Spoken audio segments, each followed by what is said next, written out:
2 ராஜாக்கள் 9ஆம் அதிகாரம்.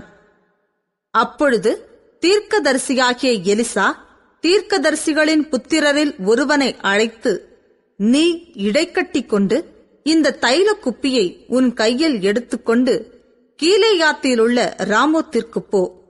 நீ அங்கே சேர்ந்தபோது நிம்சியின் மகனான யோசபாத்தின் குமாரன் யெகூ எங்கே இருக்கிறான் என்று பார்த்து அங்கே உட்பிரவேசித்து அவனை தன் சகோதரரின் நடுவிலிருந்து எழுந்திருக்க பண்ணி அவனை உள்ளான ஒரு அறையிலே அழைத்து கொண்டு போய் தைலக்குப்பியை எடுத்து அவன் தலையின் மேல் வார்த்து, உன்னை இஸ்ரவேலின் மேல் ராஜாவாக அபிஷேகம் பண்ணினேன் என்று கர்த்தர் சொல்லுகிறார் என்று சொல்லி கதவை திறந்து தாமதியாமல் ஓடிப்போ என்றான்.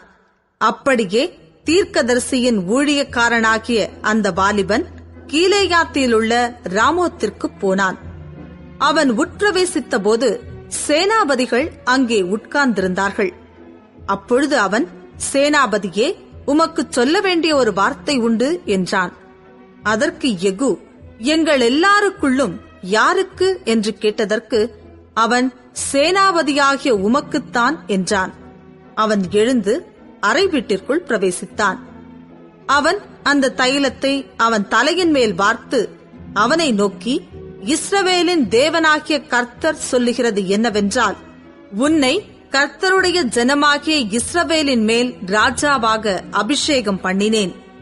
நான் என் ஊழியக்காரராகிய தீர்க்கதரிசிகளின் இரத்தப் பழியையும் கர்த்தருடைய சகல ஊழியக்காரரின் இரத்தப் பழியையும் யேசுவேலின் கையிலே வாங்கும்படிக்கு நீ உன் ஆண்டவனாகிய ஆகாபின் குடும்பத்தை அழித்துவிடக் கடவாய்.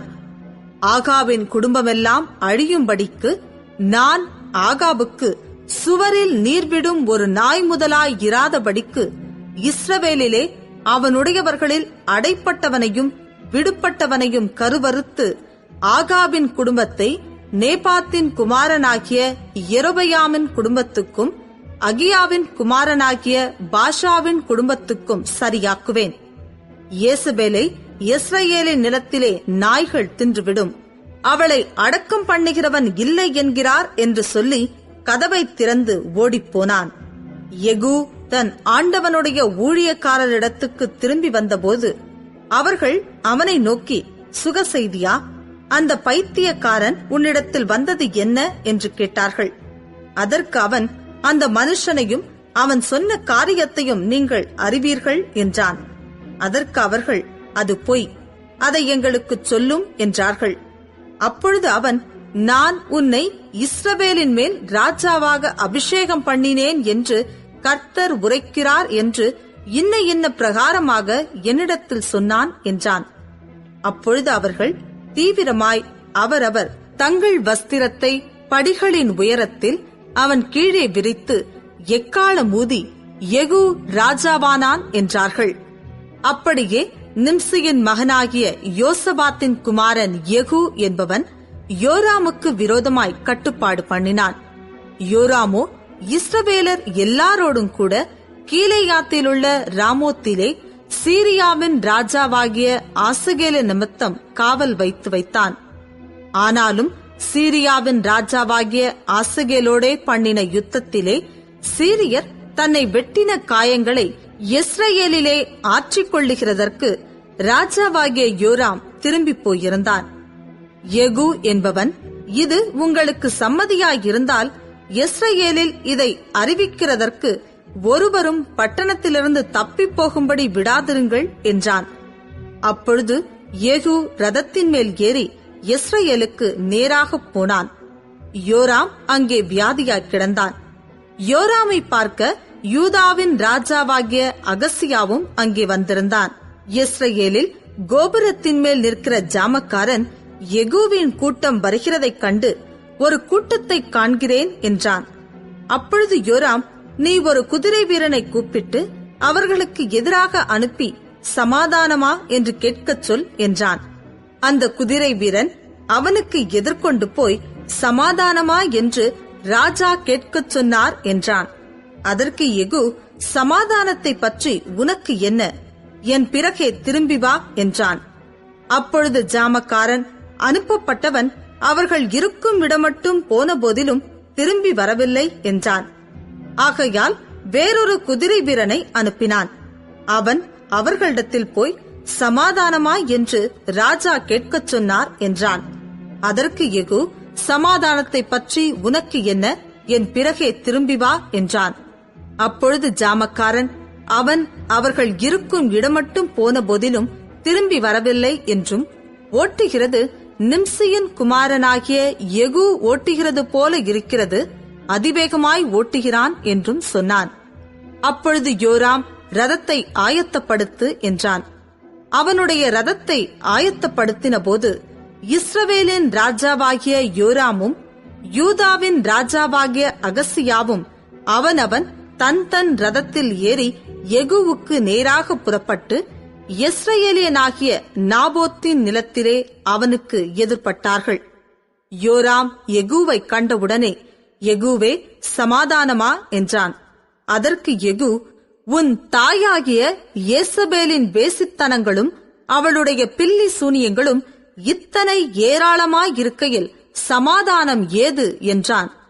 அப்பொழுது யோராம் தன் ரதத்தை திருப்பிக் கொண்டு ஓடிப்போய் அகசியாவை நோக்கி, அகசியாவே, இது சதி என்றான்.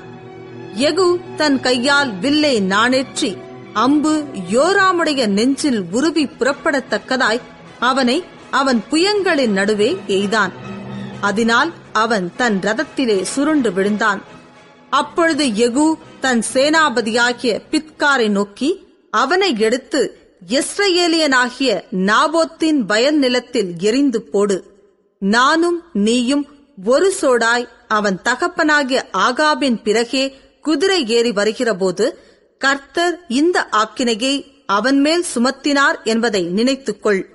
நேற்று நாபோத்தின் இரத்தத்தையும் அவன் குமாரரின் இரத்தத்தையும் கண்டேன் அல்லவா என்றும், இந்த நிலத்தில் உனக்கு நீதியை சரிக்கட்டுவேன் என்றும் அப்பொழுது கர்த்தர் சொன்னாரே.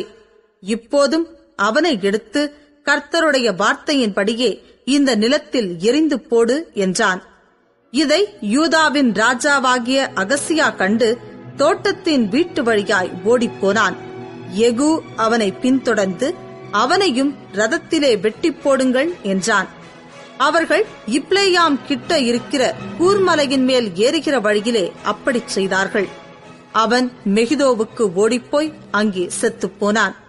அவனுடைய ஊழியக்காரர் அவனை ரதத்தின் மேல் எருசலேமுக்கு கொண்டு போய் அவனை தாவீதின் நகரத்தில் அவன் பிதாக்களோடு அவனுடைய கல்லறையிலே அடக்கம் பண்ணினார்கள். இந்த அகசியா ஆகாபுடைய குமாரனாகிய யோராமின் 11ஆம் வருஷத்தில் யூதாவின் மேல் ராஜாவானான். யெகூ யெஸ்ரயேலுக்கு வந்தான்.